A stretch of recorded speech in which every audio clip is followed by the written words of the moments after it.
Hello mga kabibig! Welcome back sa ating bagong YouTube channel. Ito ang pinakamaingay na YouTuber sa balat ng YouTube.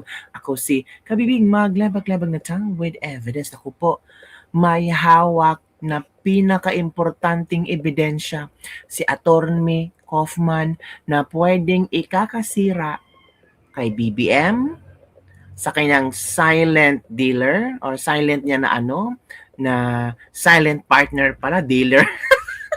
To silent partner at saka sa ICC. Recording to kabibig ng conversation nila kung paano nila kukuha ng witness.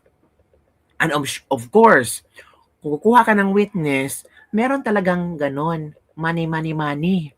Diba? Hindi, depende kung yung witness talaga ay fighting for justice. Pero para yatang may mga di umano'y sabi nila na Aling Sheila, Aling Isabelita, na questionable yung pagiging witness. Si Matubada, Matubad Bato-Bato ba yun? Ay, tingnan mo, hindi ko memorize ang pangalan niya kasi questionable na mga witness. Kaya ngayon kabibig, pakinggan natin si Attorney Kaufman kung paano ginisa, hindi naman niluto, ginisa, pinahiya, and the same time, nako, kitang-kita sa pangmumukha ng mga justices na tela, there's something hidden treasure going on with them. Nako, kabibig. Sabi ng iba, mahina ang depensa. Talagang si Duterte makukulong yan. Talaga ba? Mahina ang depensa or hinang-hina ang ebidensya ng prosecution? Prosecutor ba? Kasi puro na lang mga mga statement ni Digong sa kanyang speech, mga sabi ni Digong, yung statement ni Digong pwedeng maging ebidensya na siya ang nagpatsugi sa war on niya. Ay, wag niyo, hindi kami bobo. Ang kailangan namin video. Tapos yung video pinapakita niyo, mali pang video. Yung si Digong ba, nanood sa CCTV, ay ginawa nilang ebidensya. Kasi wala silang ibang ebidensya maliban lang sa statement ni Digong, sa kung ano-ano mga write-ups tungkol kay Digong, pero yung pic video na kung saan makikita na si Digong nagmamando na ipatsugi ang mga tao, wala. Tapos, yung video na CCTV, hindi pala yung kuha. Sa isa pala yung journalist. At ang journalist na iyon ay nagsusumiti na ng kaso laban sa ICC yata. Tatanungin niya ang ICC kung bakit anong ginawa niyo sa video ko? Video ko yon. Tapos ginawa yung ebidensya laban kay Duterte. O, tingnan niyo kabibig. Yan na ang tinatawag nating anong klaseng mga ebidensya meron kayo. Sino ba yung silent partner ni BBM na nagbibigay ng ebidensya pero yung ebidensya para mga tai lang, para mga basurang ebidensya, mga recycled na mga ebidensya na kung sa Pilipinas pa yan, wala nga sila kabibig. O ito kabibig ha, ito kasi ang nangyari. Gulat na gulat ang ICC Justice. Natural, o sino bang hindi magugulat sa mga pahayag ni Kaufman? Let's watch this video kabibig. Another issue pertaining to the general credibility of the prosecution's witnesses is the way in which they were recruited. Kredibilidad ng mga prosecutor kung paano nila ni-recruit ang mga witnesses nila. Naku, isang malaking sampal to sa mga prosecutor. In my opening remarks a couple of days ago, I talked about the general fairness of pursuing charges brought by a prosecutor who was formerly a representative for more than 100 victims of Mr. Duterte's alleged crimes. I also talked about a recorded telephone conversation in which one of the participants bragged about acting as President Marcos Jr.'s silent partner for channeling witnesses to the ICC. Hala, silent Apparently, partner. I raised President... Silent partner ni BBM. Hala, BBM, may mga silent partner ka pala dong. So, ikaw ang mastermind nito, Dong, kasi naghanap ka ng silent partner mo, Dong. Presidential spokesperson's hackles considerably. So let me quote a bit. Tingnan mo ang pagmumukha ni Madam. Parang hindi na siya, aligaga na si Madam. Kasi posible itong recording na ito ay malakas na ebidensya ni Kaufman na pwedeng madamay ay ang ICC, na pwedeng madamay ang kredibilidad ng ICC. Kaya aligaga si Madam, hindi na niya alam kung paano maproproject sa camera na hindi halatang na aligaga. Alam mo naman ang mga tao, like ebidensya with Marites tayo, di ba? So, alam mo talaga kung aligaga yung Madam or parang comfortable lang si Madam or parang hindi nakikinig si Madam. Pero dito si Madam, pagsabi ni Kaufman tungkol sa recording, parang nag-aligaga. Parang sasabog na si Madam sa kahihiyan. Halaka, ito na ito. Let's move on. More so that I can assure her that my cognitive faculties, which she doubted, are in fact intact. And this is what this covertly recorded individual, who I'm forbidden from naming, said. They cooperate through me, since I don't hold a position. Redacted. But we are able to do it. So what? What happened here is an ICC investigator will give me a list of witnesses, documents they need to bolster the case against Duterte. Then I provide it. I give it to the different agencies so it can be approved. There are witnesses who need a pardon. I get the authority from the president, and they are granted a pardon.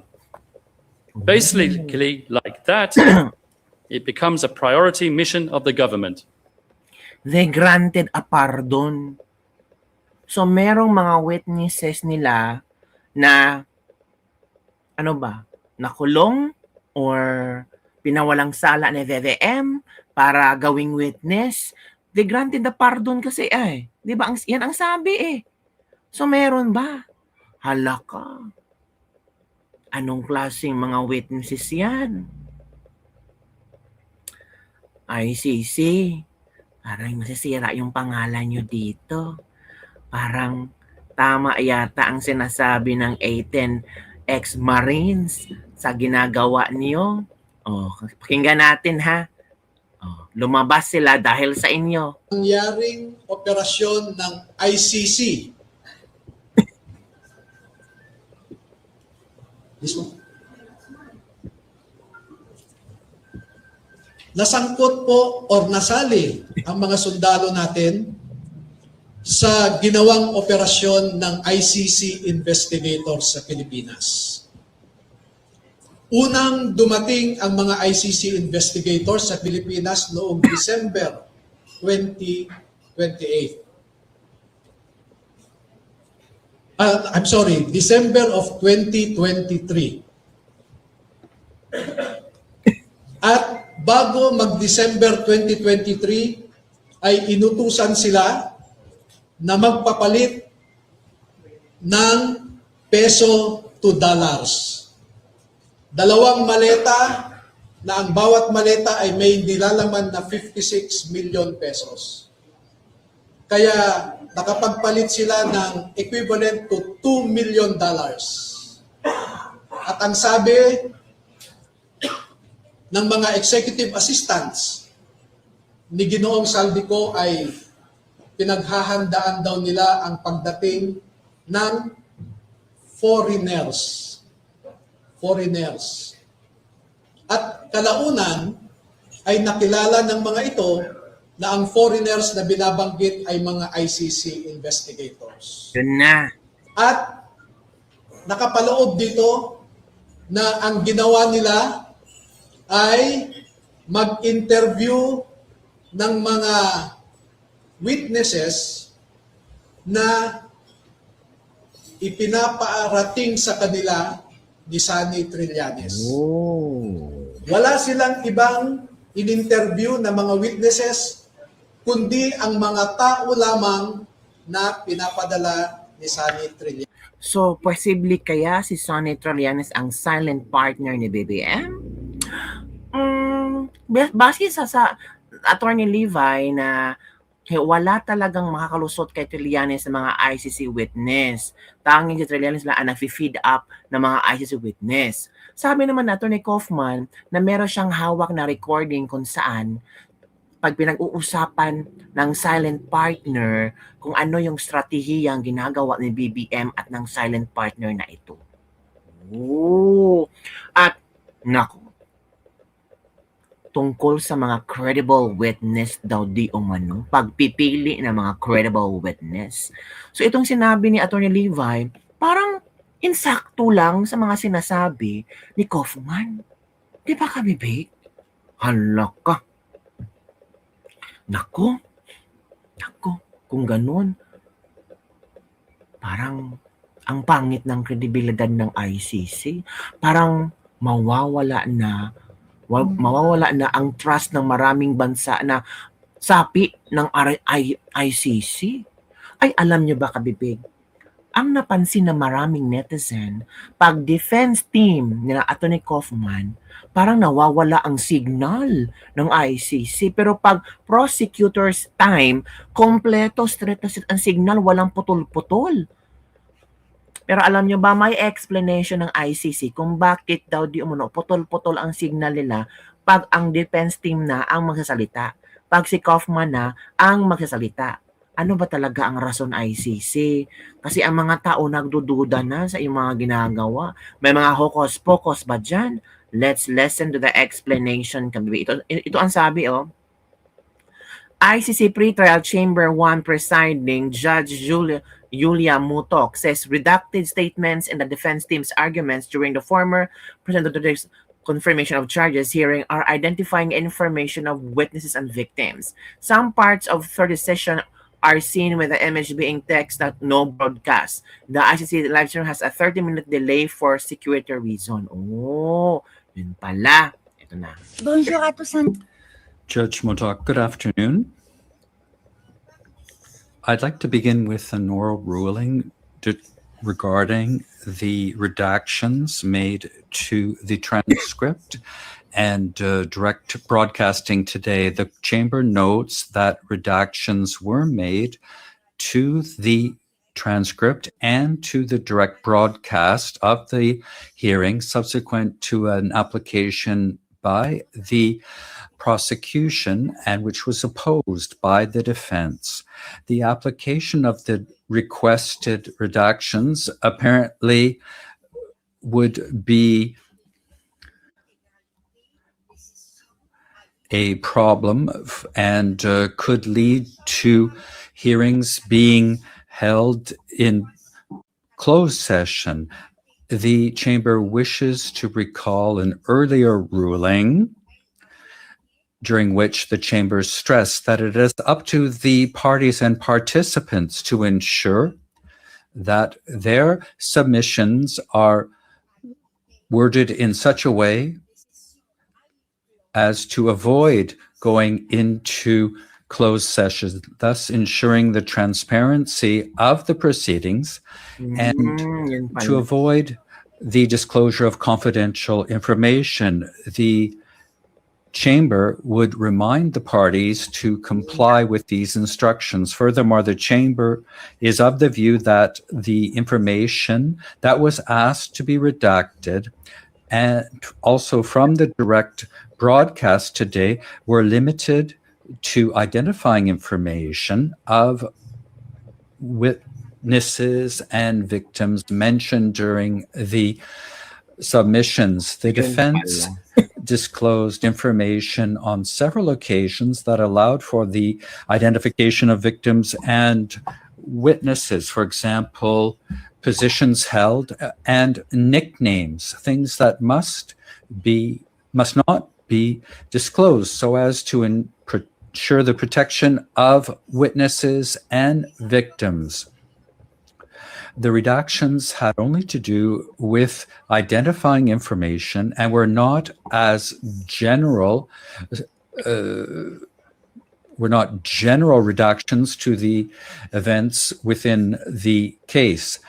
This was the appropriate recourse to implement the Chamber's duty to protect the safety and well-being, including psychological well-being, the dignity and privacy of victims and witnesses in accordance with Article 68 of the Rome Statute, without having to hold the hearing in private or closed session. Thus, the Chamber has decided to maintain the redactions that were applied earlier and reminds the defense not to disclose information that may not be necessary and information that could identify witnesses and victims in accordance with Article 8 of the Code of Conduct of Counsel.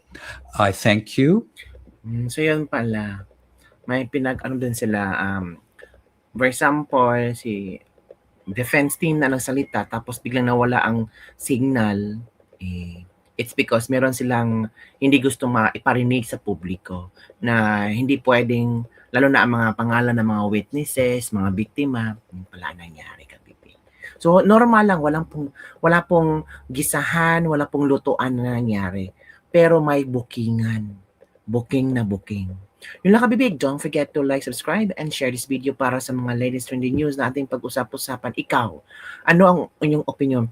Itong hawak na recording ng Kaufman, posible kaya ito ang magpapalaya kay Pangulong Rodrigo Roa Duterte? Sino kaya itong silent partner ni BBM? Don't forget to like, subscribe, and share this video. Bye everyone, see you next time.